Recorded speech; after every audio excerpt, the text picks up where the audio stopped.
ખબર નહીં મારી ડાબી આંખ બહુ ફડકે છે મમ્મી. એમ છોકરીઓની ડાબી આંખ ફરકે ને તો શુભ સંકેત કહેવાય. શુભ સંકેત? મતલબ સારું થવાનું હશે હવે.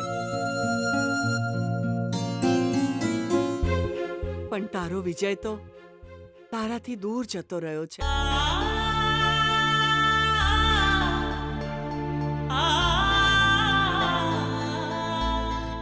તારી જિંદગી પેલા મનમોહન સાથે લખાયેલી છે, તો પણ તારી ડાબી આંખ ફરકે છે. ખબર નહીં તારી સાથે શું સારું થવાનું છે.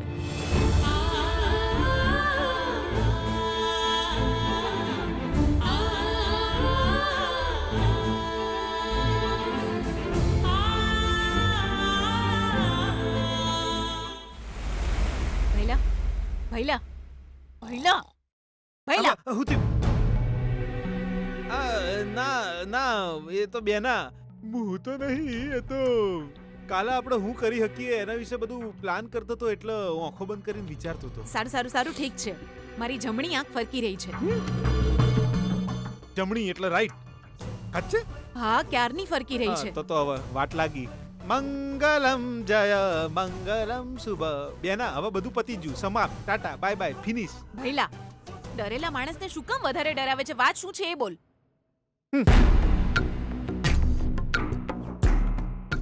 બેના, જ્યારે અજગર મોટું મોઢું ફાડીને આપણને ગળી જવા માટે તૈયાર જ બેઠો હોય, પછી મારે તને ડરાવવા માટે એફર્ટ્સ લગાવવાની શું જરૂર છે? તારી જમણી આંખ ફરકશે એટલે આવનારા સંકટનો સંકેત છે, આપણી બરબાદીનો સંકેત છે બેના. એટલે હવે મુશ્કેલીઓ કૂતરાની જેમ આપણી પાછળ પડી જશે બેના. આગળની વાત છોડ, થોડી વાર પહેલું કોને ખબર છે? કેમ? વિજય મનમોહનનો જીવ બચાવ્યો અને બદલામાં બીપી એની છોકરીના લગ્ન એની સાથે કરાવી દેશે કે શું? તું ખાલી ખાલી ડરાવીશ નહીં. મારી ગોળી બેના, દરેક પરફોર્મન્સ પહેલા ખાસ રિહર્સલ કરવું જ પડે.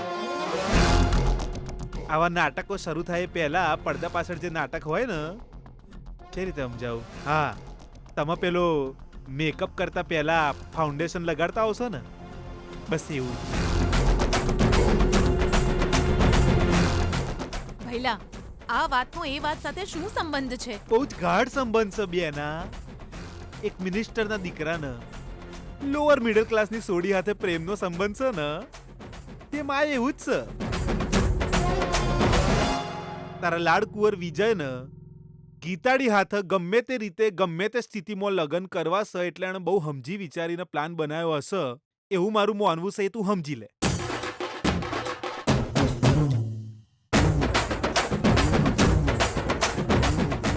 તારા લાડકુંવરે ત્યાં કોક તો કાંડ કર્યો હશે, અને એના એ કાંડથી આપણી વાત કઈ રીતે લાગવાની છે એનો મને કોઈ આઈડિયા નહીં બેના. હું તો ખાલી પ્રાર્થના કરી શકું કે ભગવાન આપણને એ સંકટમાંથી ઉગારી લે. હવે કાલનો સૂર્ય એ હારા સમાચાર લાવે બેન. દાદા, હારા સમાચાર.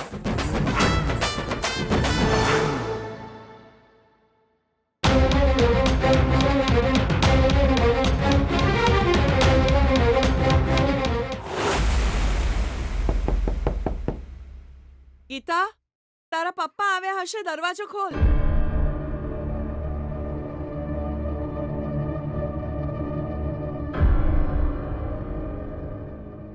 પપ્પા, મનમોહનજીને હવે કેવું છે? એમને સારું છે બેટા. ડોક્ટરે શું કીધું? 2-4 દિવસમાં એને રજા આપી દેશે બેટા. પછી એકાદ વીક રેસ્ટ કરશે, બસ પછી તરત લગ્ન.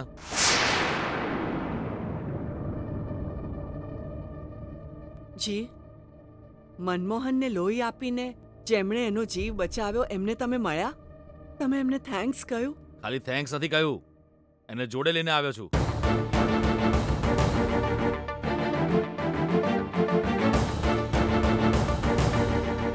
આજનું જમવાનું એ આપણા ઘરે જ ખાશે, અને થોડા દિવસ માટે એ